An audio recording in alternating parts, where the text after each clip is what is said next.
What's up, everyone? T4s. The government is going to kill me this year. It's the thing about trying to make money. The more you make, the more they want. It kind of makes you not want to make anything, but it's something you can't avoid. And it's not cold in here. That's just me. Okay, so what are we gonna talk about today? Today we're gonna talk about the pros and cons of buying a pre-construction versus a resale home. Obviously, this is a question that a lot of people go through every single day, and I'm gonna do my best just to break down the pros and the cons of both sides and let you exactly know what I think is the better choice. Or, you know what, it's tough to say. I've lived in 2 pre-construction homes. I've just bought my first resale home, and we're moving into it in the beginning of next month, so it's kind of tough. I don't really have anything negative to say about pre-constructions, but I'll put all the information out there, and whatever preference you have, you can make the decision on your own, but I'm just going to give you a little bit of information just so you're a little bit more informed on both sides of the purchasing side. So what is pre-construction versus resale? So pre-construction, simply put, is buying a home before it's constructed. You buy a home before they break ground, essentially. Sometimes they might sell it to you when it's being built, but essentially it's buying a home before it's built. And obviously the resale side of it is buying a home from someone who has already lived in the home. It could be one person who's lived in the home, but essentially you're not the first person to have the keys to this house. You might be the 10th person. And I hope you're not, but regardless, if it's a good deal, do your thing. So I'm gonna give you a brief little history of why things have changed a bit, okay? So before, when I purchased my first home, my first pre-construction home, it was a no-brainer. You were basically getting a cheaper price because you had to wait a long time. This was in the early 2010s, and it was a slam dunk at the time because you were paying purchase prices knowing that, probably in about 4 years, those prices were gonna go up, and it's just something that to put your money into and wait, let it sit there for a while, and in 4 years, the house is probably worth a lot more. This was extremely appealing to a lot of people because you could lock in a purchase price at today's current prices and not have a pre-approval. You could basically buy a home and build up your credit, build up your salary, and get your money saved up so that 6 months out, you could then get your pre-approval and be good to go. But today, things are changing a little bit, and pre-constructions are still good in my opinion, but they're just not as much of a slam dunk as they used to be. Basically, now you're paying premiums, and it's a little bit more expensive than an actual resale because these things are selling out so fast that these builders are able to put whatever price they want, and no matter what, there's lineups down the street for them. Just the uncertainty of the market, it makes you wonder if it's actually the best situation for a first-time home buyer or someone who's thinking about buying a new home. And due to COVID, delays and back orders have made it even more unpredictable, and I've had clients who have purchased these things and they've been having to rent for about 3 to 4 months because there's so much back orders and so many delays on the current projects that they're building. So regardless, I think it's a good idea. I think they're both great. I think anything real estate wise is great, but we're going to talk about the pros and cons of both sides and leave it up to you to make your decision, essentially. So let's talk about the pros and cons of pre-construction first. So I'm not going to do like a list type thing. I'm just literally going to talk about them and go off like that. So like I said before, in my previous experiences, pre-constructions have been great. I have no issues with them. I've only ever bought pre-construction. Like I said, we're moving into our first resale in the next month. We'll see how that goes, but in my previous experience, I've loved them. I've only ever suggested that I would ever buy it like that, and it's really just because I don't like thinking about someone else living in my area or me using the bathrooms after someone else. I don't know why, that just bothers me. But that's one of the main reasons why I've only liked pre-constructions. A little background, we bought our first home for $370,000. And it took 2 years to build. And by the time it was built, that house was already worth $464,000. So on paper, we had already gained almost $100,000, and we did sell right away. And we made that money, and then we bought another pre-construction. That pre-construction we bought for $670,000, and it took a year and a half to build.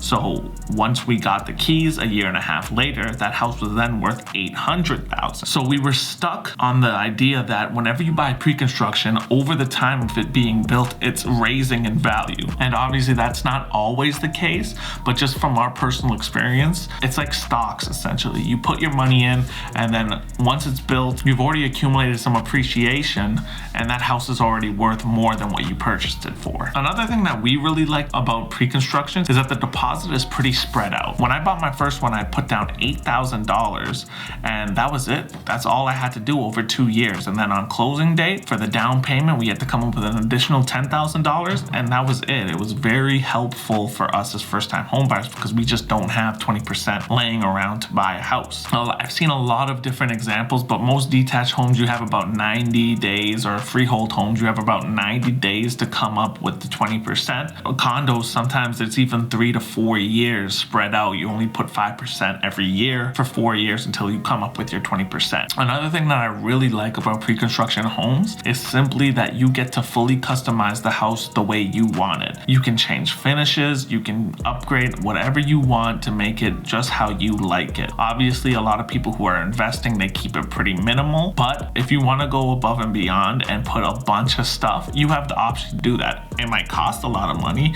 but you have the ability to do that depending on the builder. And like I said, one of the main things, I mean, this was the most important thing to me, and it still is that you're the first person that lives in that house. And I love that feeling. I love that peace of mind knowing that, you know, I'm the first person to sit on the toilet. I'm the first person to use the shower. I don't know why, it just kind of grosses me out, and we're gonna have to deal with that, but that's just a big thing for me, is the fact that you're the first person living in that house and you're the only person that has done anything in that house.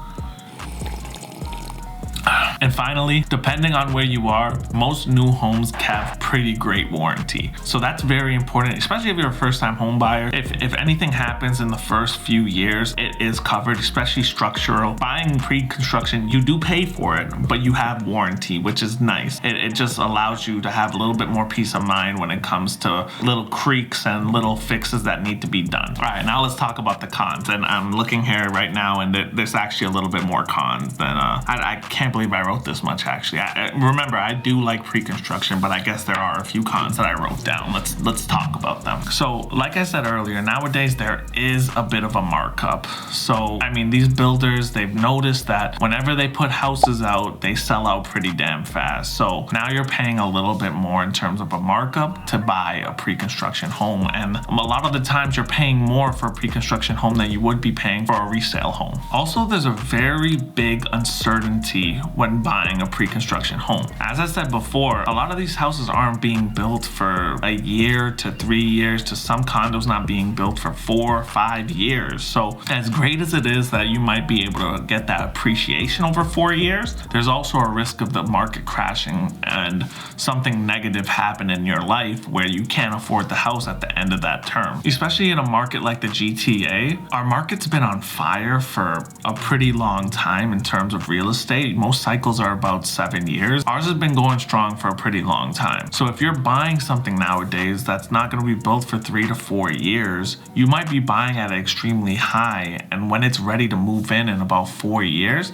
the market might be completely different. Real estate is a bubble on its own, and there's always ups and downs with it always going up, but there still is that uncertainty when it comes to buying into something in the future. You just never know, essentially. Also, most pre-approvals are only good for a certain period of time. So if your mortgage specialist runs a few numbers by you and everything looks good, but the condo isn't being built in 3 years, then what happens if there's a market crash or you lose your job? In 3 years, you might be liable to lose that deposit that you put down if that mortgage doesn't come through. And the builders might be able to sue you if they have to sell your current home or condo for under market price.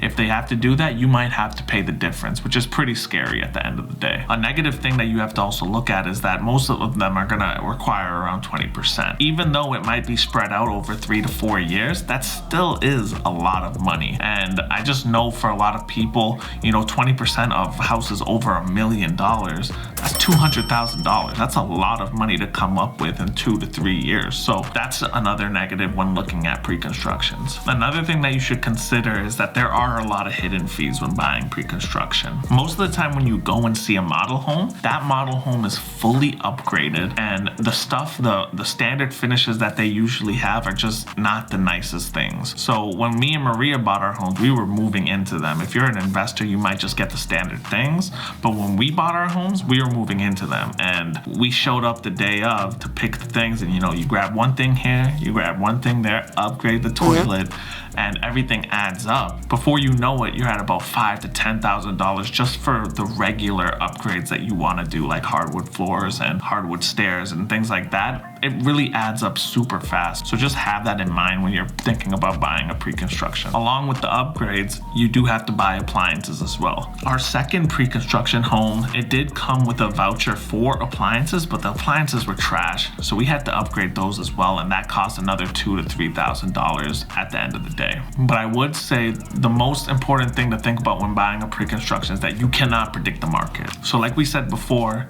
if you buy something and it's not going to be built for 4 years, you better hope the market is the same. It's really hard to predict this kind of stuff, so it's just very hard to predict where the market's going to be. So have that in mind when you're thinking about buying a pre-construction. Now let's talk about the pros and cons of buying a resale home. So this is the first resale home that we have bought. It was pretty nerve-wracking, if I'm being honest, because you just don't know what's under the surface of these homes. So try your best to get a home inspection just so there's nothing hidden. But again, I think everything went well with it, and I'm hopeful for when we move in a few weeks. So let's talk about the pros. One of the main things that you should think about when buying a resale home is that you get to determine if it's an established community or not. You can drive by and see if it's quiet, what the neighbors look like, what kind of people are in the neighborhood, and see if it's really family oriented or not. Also, you're able to find out what kind of amenities are in the area. When we bought our pre-construction homes, it was pretty rural areas and they weren't fully developed yet,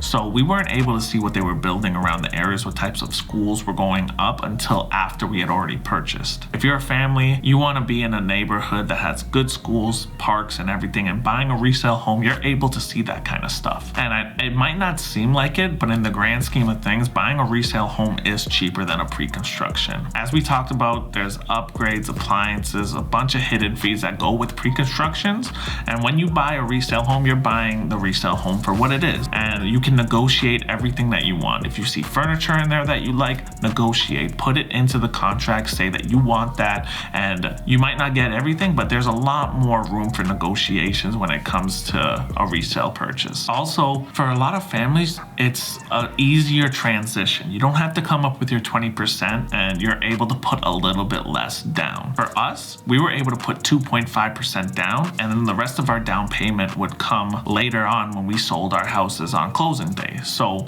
really, for a $1.4 million house, we put $35,000 down, which is around 2.5%, which is nothing. And when closing comes, the monies from our sales of our homes will go to paying the sellers of our new home. And it might be the most important thing for some people, but these houses are ready to go. So you can move in as soon as 30 days if you'd like. But again, the main thing is that these houses, you don't have to wait long to move in. Usually it's about a month to 3 months, but it's a much faster process, and you're able to buy and sell in the same period of time, which is great for the market. Now let's look at some quick cons when buying a resale home. So depending on where you are and what type of home you bought, you might be stuck with a little bit more of a less energy efficient home. Appliances might be outdated, and just general things in terms of windows and energy efficiency just might not be the best as a brand new home. Also, you're buying these homes, they might need some upgrades. If you buy anything that's 15 to 20 years old,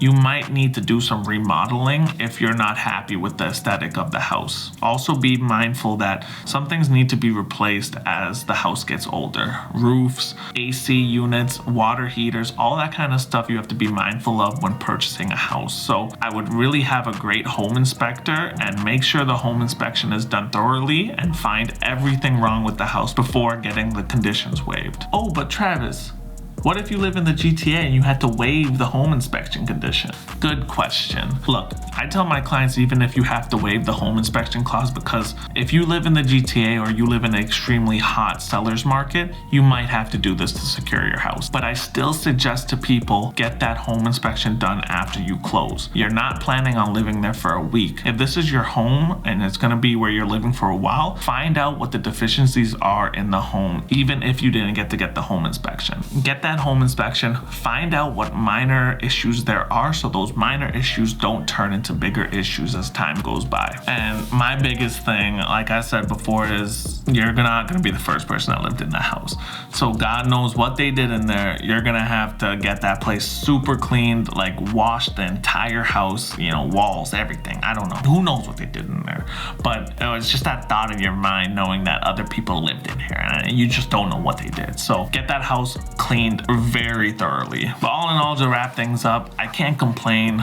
Well, I don't know about the resale side yet. Once we move in, maybe I'll make a part 2 to this to see if it's actually as bad as I think it is. But I have nothing to complain about my pre-construction homes. As I said, they're a little bit more expensive in the grand scheme of things, but the peace of mind of knowing that you're the first person in that house and you get to do whatever you want, I enjoyed it very much. On the other side, I'm very hopeful for the resale. I'm very hopeful for living in this new house. I'm excited to see it. I'm excited to move in and put our touch on it.